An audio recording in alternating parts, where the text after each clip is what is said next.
is good, YouTube? Quinn Wade Basketball Analysis coming to you with a quick video. I wanted to let you guys know I got some new merchandise available, not just t-shirt anymore. I got different type of t-shirt, different type of shirts and logos that you can purchase on my spread shirt, and also hoodies now. We have expanded and added more to the channel and more merchandise for the brand.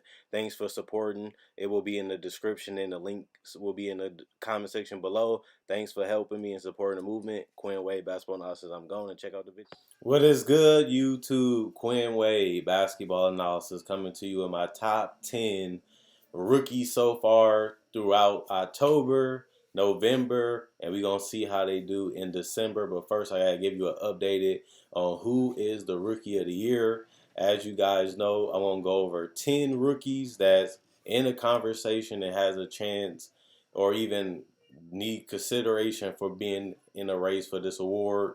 Obviously, injuries like Zion or any other player exist, and that does change how it goes throughout the month. So based off October and November, now that those months is over, this is the top 10 rookies so far, and I'm going to go from bottom to the top for people that don't know. Number 10, Kobe White. I feel like Kobe White, he was one of my favorite players coming out the draft because he just played a modern day game. And what I mean by that, the game is about pace and space, being able to create off the dribble, being able to spot up, shoot, being able to push it in transition, shoot threes in transition, but also just make the right play to like a guy like Marketing or Wendell Carter where you can lob it to him or, create a collapsed defense and just dump it off or kick it out. I thought he had the right personnel with guys like Otto Porter, Zach LaVine, and like I said, Wendell and Laurie, where he can just literally go out there, get to the paint, make the right pass, kick out, float, pull up, or even just do the three if they sag off of him. Even if they go under the screen, he can knock down a three, but he also can get to the paint with a floater or a finish. But he hasn't been able to stay efficient or consistent, which we kind of knew going into the season that Kobe White wasn't going to be a great player right away. He's not the best athlete. He's not the best shooter. He had a game that can evolve into something special. And honestly, he hasn't played terrible considering that he's a rookie. It just his shot doesn't consistently fall, and he's not the greatest passer or decision maker. But these are the things that we knew going into the season. So it should be no shock that he's having those problems because the problems that he had in college are still the problems that he has in the NBA. The only difference is he's getting paid to play basketball. Number 9, I have Kai Bowman. I feel like he's been rising up the rank because his efficiency has been there, being a volume scorer, being a good three-point shooter, running the offense, not trying to do too much, but also knowing when to score, knowing when to pass the ball, knowing when to reset the offense.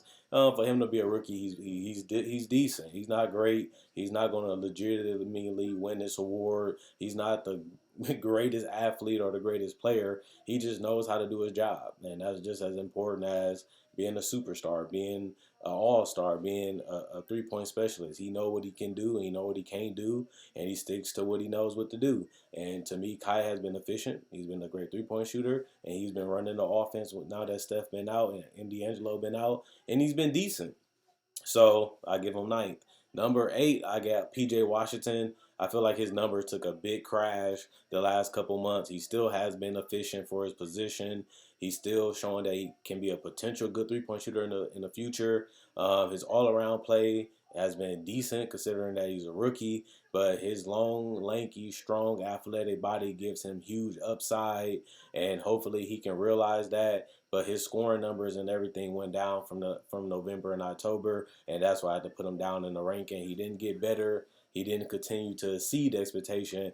He came back down to earth the last 2 months and the first 2 weeks in October and all of November. He came back to being a human, and that has hurt his stock.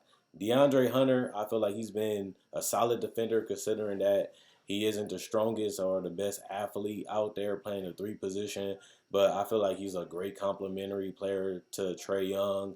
He's a great complementary player to him and John Collins because Trae Young likes to probe And like Steve Nash, he likes to keep his dribble alive. He likes to go to the paint. He likes to pick his spots when he wants to shoot. He puts a lot of pressure on the defense when he's shooting threes or trying to get to that floater. And you need somebody that can do their role, get out in transition and knock down spot up threes when Trae Young don't have the options, or you collapse the defense, or you draw the double team. And I feel like Hunter has been getting out in transition, and he's shooting 36% from three. That's what they need, a guy that can play defense and knock down the three. And DeAndre Hunter has done that. His problem is what we thought. He can't create his own shot consistently. He's not reliable, just like I said about Kobe White. Sometimes his shot is hot, sometimes his shot is off, and the fact that he can't create off the dribble just make him a limited rookie. But then again, we knew that coming into the draft, and we knew that when he got drafted, and those problems are still here as a rookie. Brandon Clark, this is a guy people sleep on, but he has had a spectacular couple months. Being efficient, being able to slam, being able to know where he's supposed to be on the court, being a guy that can do a lot of things, a jack of all trades is what they call him.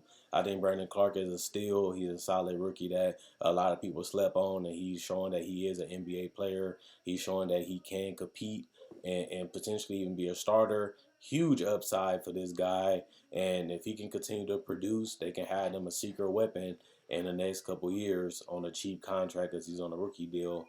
And you ain't gonna complain about that when you build in with young players anyway. That just give you another player that you have under your sleeve, and he does develop.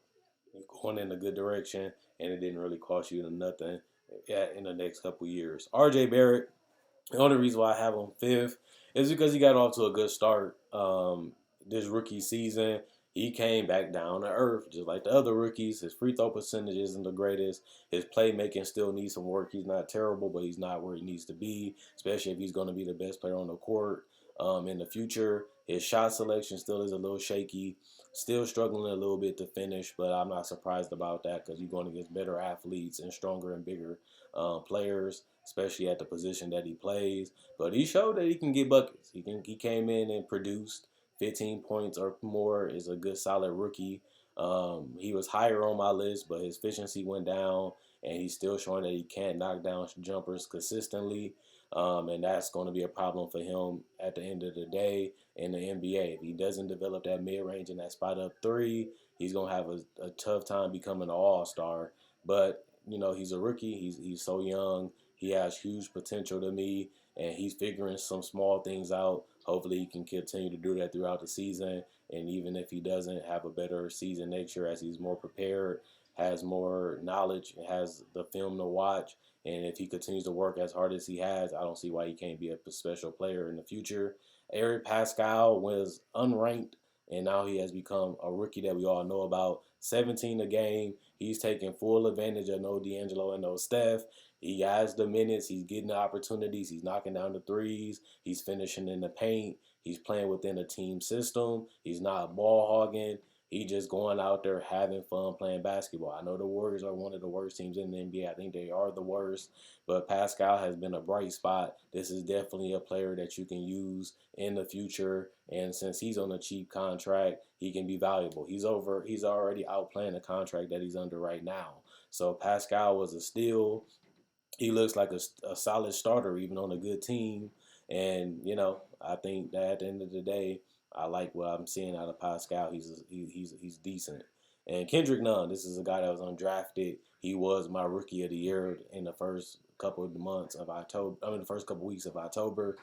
His ability to shoot 3-point shots, his ability to finish, his ability to get to the free throw line and to get hot. Only problem is he came back down to earth. He's not knocking down threes as good as he was in October. He's not being able to score as high as he was before. Some things have to do with Jimmy Butler coming back and Dragic getting minutes and more players taking up more of the shots and more of the opportunities. But you got to give him credit. When he did have the opportunity, he took advantage of it, and that helped him get off to a strong start. And that strong start still have him at number 3. But I want to see if he's able to continue to do that in the future, as he has regressed the last couple of months. The last November.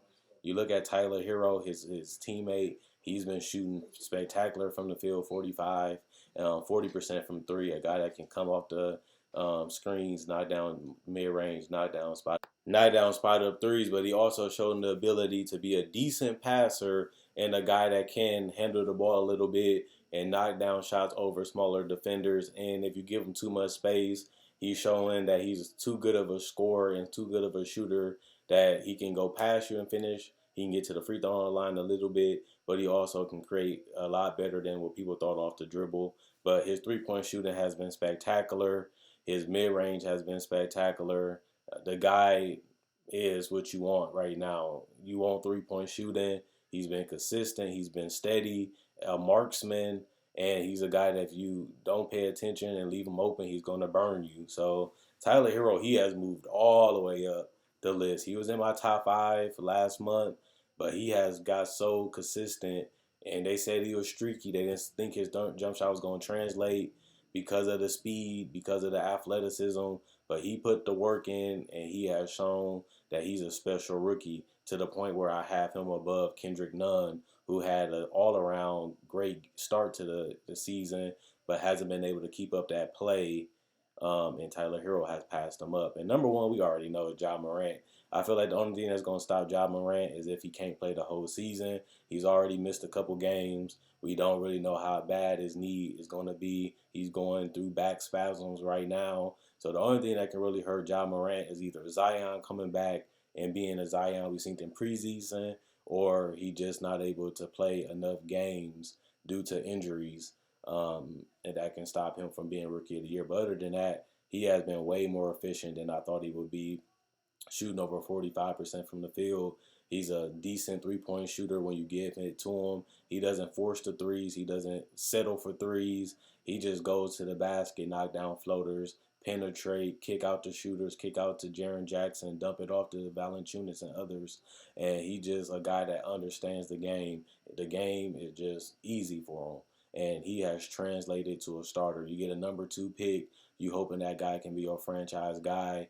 Ja Morant has shown that he's an NBA-ready player already, and he has proved that throughout the first 2 weeks of October and all of November. He has become the rookie forefront in the winner right now. There's no rookie that I'm looking down this list that's giving him competition numbers-wise, but it's some guys that is close if they can get back to where they was. But he's been the most consistent and steady rookie. His numbers went down just a little bit, but then again, he had to leave some games early, so that hurted his numbers for people that don't know. And also, like I said, sitting out for injuries has been the worst part of his season. Other than that, he has looked spectacular, and he does look like a potential franchise player for this Grizzlies. And this is a guy that's exciting.